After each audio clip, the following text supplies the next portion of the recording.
Makar Sankranti special तिल मावा बर्फी व बिना फैल हुए तिल मुरमुरा के लड्डू बनाने का बहुत ही सटीक और जबरदस्त तरीका। हेलो फ्रेंड्स, मैं हूं सरोज। मेरे चैनल फूड एंड फ्लेवरिंग में आपका स्वागत है। तो चलिए फ्रेंड्स, आज मकर संक्रांति के त्योहार पे हम बनाएंगे बहुत ही जबरदस्त रेसिपी जो झटपट बनकर तैयार हो जाएगी बिना झंझट के। तो सबसे पहले बनाएंगे हम मुरमुरा के लड्डू, जिसे कई जगह लाई भी बोलते हैं। तो ये मैंने 100 ग्राम मुरमुरा लिए हैं। इन्हें छलनी में डालकर अच्छी तरह छान लेती हूँ ताकि इनमें जो भी इम्प्योरिटी होगी वो निकल जाएगी और एकदम से साफ मुरमुरा मिलेंगे। तो देखिए, अच्छी तरह से छलनी में मैंने छान कर तैयार कर लिया है। और अब इन मुरमुरों को ड्राई रोस्ट करेंगे। उसके लिए गैस की फ्लेम ऑन करके कढ़ाई रखी है और सबसे पहले कढ़ाई में मैंने 50 ग्राम काले तिल और 50 ग्राम सफ़ेद तिल डाले हैं। पहले इन तिल को ड्राई रोस्ट कर लेते हैं। ज़्यादा नहीं करना, बस थोड़े से चटकने तक ही हमें ड्राई रोस्ट करना है और फिर निकाल लेना है। ज़्यादा अगर हम इन्हें ड्राई रोस्ट करेंगे तो तिल का फ्लेवर चेंज हो जाएगा, थोड़ा कड़वा हो जाएगा, इसलिए हल्का ही हमें भूनना है। तिल भून चुके हैं, इन्हें एक थाली में निकाल लेती हूँ और इन्हें अच्छी तरह से थाली में फैला देती हूँ।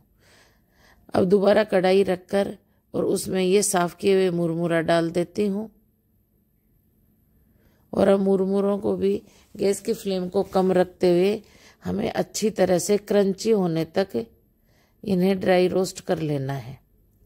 तो देखिए, मुरमुरों को मैं अच्छी तरह कर रही हूँ ड्राई रोस्ट और देखिए ये सारे अच्छी तरह से फूट रहे हैं, यानी ये क्रंची हो गए।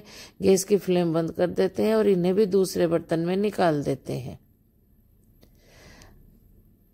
और ये मैंने 300 ग्राम गुड़ लिया है। इस गुड़ को मैं छोटे छोटे टुकड़ों में काट लेती हूँ।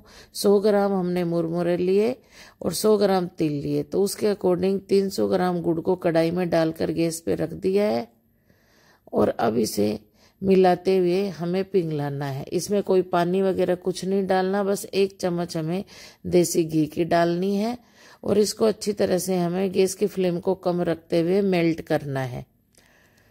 तो देखिए, गुड़ अच्छी तरह से मेल्ट होता जा रहा है और पूरा गुड़ अच्छी तरह से मेल्ट हो गया। गुड़ में बुलबुले आने चालू हो गए हैं, यानी गुड़ एकदम से मुरमुरों के लड्डू बनाने के लिए तैयार हो गया है। अब इसमें जो मैंने ड्राई रोस्ट मुरमुरे करे थे वो इसमें डाल देते हैं। तिल मुरमुरे डाल देते हैं और अच्छी तरह से अलट पलट करते हुए मिला देते हैं। सबको अच्छी तरह से मैं मिलाती जा रही हूँ। इस प्रोसेस को करने में ज़्यादा देरी नहीं करनी और इसके लड्डू भी हमें तुरंत ही बनाने पड़ेंगे, तो इसलिए गैस की फ्लेम ऑन रखते हुए मैं अच्छी तरह मिला लेती हूँ। तो देखिए, सब अच्छी तरह मिल चुके हैं। गैस की फ्लेम बंद करके कढ़ाई उतार लेती हूँ और अच्छी तरह मैंने इनको मिलाकर तैयार कर लिया है। अब एक बर्तन में घी रखा है, वो घी दोनों हथेलियों पे लगा के और इसके फटाफट लड्डू बनाकर तैयार कर लेते हैं, क्योंकि हमने गुड़ की कोई चाशनी नहीं बनाई है और मुरमुरे के लड्डू बनाने के लिए हमें तुरंत ही गर्मा गर्म ही लड्डू बनाकर तैयार करने हैं। इसलिए आप थोड़े सावधानी से इन लड्डुओं को बनाएं। तो देखिए, इसी तरह से सारे लड्डू बनाकर मैंने तैयार कर लिए हैं। और फ्रेंड्स, आप देख सकते हो कितने ज़बरदस्त और टेस्टी लड्डू बनकर तैयार हुए हैं, जो तोड़ने में भी ज़्यादा हार्ड नहीं है। तो लड्डू बनकर तैयार हो गए। अब नेक्स्ट रेसिपी हम बनाएंगे तिल मावा की बर्फ़ी। उसके लिए मैंने 300 ग्राम तिल को अच्छी तरह से साफ़ कर लिया है। अब गैस की फ्लेम ऑन करके कढ़ाई में तिल डालकर इन तिल को ड्राई रोस्ट करते हैं। सेम पहले तिल की तरह ही हमें हल्का ड्राई रोस्ट करके तैयार करना है। तिल में चटकने की आवाज़ आते ही गैस की फ्लेम को बंद कर देना है। तो तिल अच्छी तरह ड्राई रोस्ट हो गए। गैस की फ्लेम बंद करके और तिल को परात में निकाल कर ठंडा करते हैं। हमें एकदम से ठंडा करना है। तो तिल अच्छी तरह से ठंडे हो गए हैं।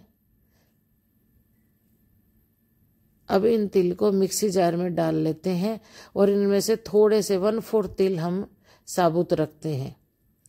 मिक्सी जार के ढक्कन लगाकर, देखिए मिक्सी जार के ढक्कन लगाकर इन तिल को दरदरा पीस कर तैयार कर लेते हैं। मैं आपको तिल कैसे पीसने इसका टेक्सचर चेक करवाती हूँ। तो देखिए इस तरह से हमें दरदरे तिल को पीस कर तैयार करना है, एकदम हमें पाउडर बनाकर तैयार नहीं करना। देखिए सेम इसी तरह से। अब गैस की फ्लेम ऑन करके कढ़ाई रखते हैं और कढ़ाई में 1 बड़ी चम्मच देसी घी डालते हैं और घी को अच्छी तरह से चम्मच से अलट पलट करते हुए मेल्ट करते हैं। और अब इस घी के अंदर मैं 300 ग्राम ही खोआ डालती हूँ और अच्छी तरह से अलट पलट करते हुए खोए को मिला देती हूँ। और हल्का सा खोए को हमें भूनना है, ज़्यादा नहीं भूनना। तो देखिए खोया अच्छी तरह से भून चुका है और गैस की फ्लेम को मैंने एकदम कम कर रखा है। अब इसमें करीबन 150 ग्राम मैं चीनी बूरा डाल देती हूँ और अच्छी तरह से खोए में अलट पलट करते हुए मिला देती हूँ। तो देखिए चीनी भी अच्छी तरह से खोआ में मावा में मिल चुकी है और गैस की फ्लेम अभी भी चालू है। अब इसमें जो हमने तिल को बारीक पीसा था वो तिल इसमें डाल देती हूँ और जो साबुत तिल रखे थे हमने एक्स्ट्रा वो भी इसमें डाल देती हूँ और डालकर सबको अच्छी तरह से अलट पलट करते हुए इकसार कर लेती हूँ। इसमें कोई लम्स कोई गुठलियाँ ना रहें, इसलिए हमें अच्छी तरह से पूरे पेशेंस के साथ इन्हें अच्छी तरह से मिलाकर तैयार करना है। तो देखिए अच्छी तरह से पूरा मिश्रण मिल चुका है, जो आप देख सकते हो इकसार हो गया है। अब गैस की फ्लेम को बंद कर लेते हैं, कढ़ाई को उतार लेते हैं और मैंने पहले से ही बर्फ़ी जमाने के लिए एक ट्रे के में ग्रीसिंग पेपर सेट कर रखा है और उसमें इस बैटर को डालकर और हाथ से दबा दबा कर अच्छी तरह से सेट कर देती हूँ।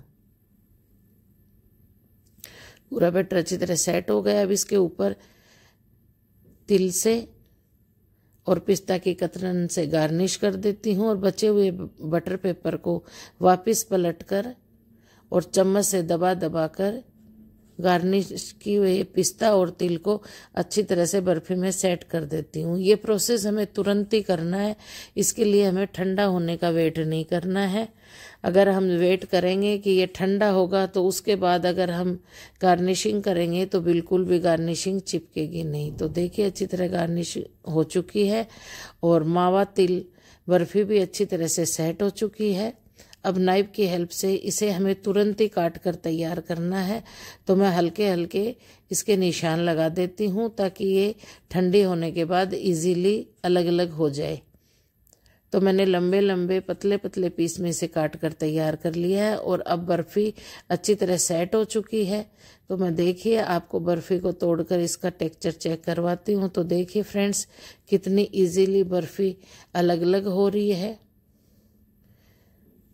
तो फ्रेंड्स आज की तिल मावा बर्फ़ी और मुरमुरा के लड्डू भी बनकर तैयार हो गए हैं। अगर फ्रेंड्स आपको ये रेसिपी ज़रा सी भी पसंद आई है तो आप मुझे कमेंट करके ज़रूर बताना। अगर आप चैनल पे नए हो तो चैनल को सब्सक्राइब करना और बेल आइकन को ज़रूर दबाना ताकि आपको मेरी नेक्स्ट रेसिपी का नोटिफिकेशन मिल सके। मेरे सभी फ्रेंड्स को मकर संक्रांति की हार्दिक शुभकामनाएं। तो फ्रेंड्स आप भी इन स्वीट्स को मकर संक्रांति स्पेशल स्वीट्स को अपने घर पे बनाइए, खाइए और परिवार वालों के साथ एंजॉय कीजिए।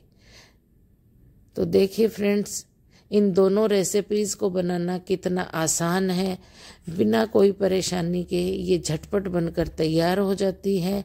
और मुरमुरे के लड्डू तो इतने परफेक्ट और ज़बरदस्त बने हैं और तिल मावा की बर्फ़ी का तो कहना ही क्या। तो चलिए फ्रेंड्स मिलते हैं एक और नए दिन के साथ, एक और नई रेसिपी के साथ। तब तक हंसते रहिए, मुस्कुराते रहिए और परिवार वालों के साथ एंजॉय करते रहिए। तो चलिए फ्रेंड्स आपको भी मैं बर्फ़ी को तोड़कर उसका टेक्सचर चेक करवाती हूँ। तो आप मुझे कमेंट करके ज़रूर बताना कि आज की रेसिपीज़ दोनों रेसिपीज़ कैसी बनी हैं और ये आपको कैसी लगी हैं। मुरमुरा जो हम मार्केट से लाते हैं, अगर उसमें क्रंचीपन है तो आपको मुरमुरे को बिल्कुल भी ड्राई रोस्ट नहीं करना, लेकिन अगर खुला हुआ मुरमुरा आप लाए हो तो आपको ड्राई रोस्ट जरूर करना पड़ेगा।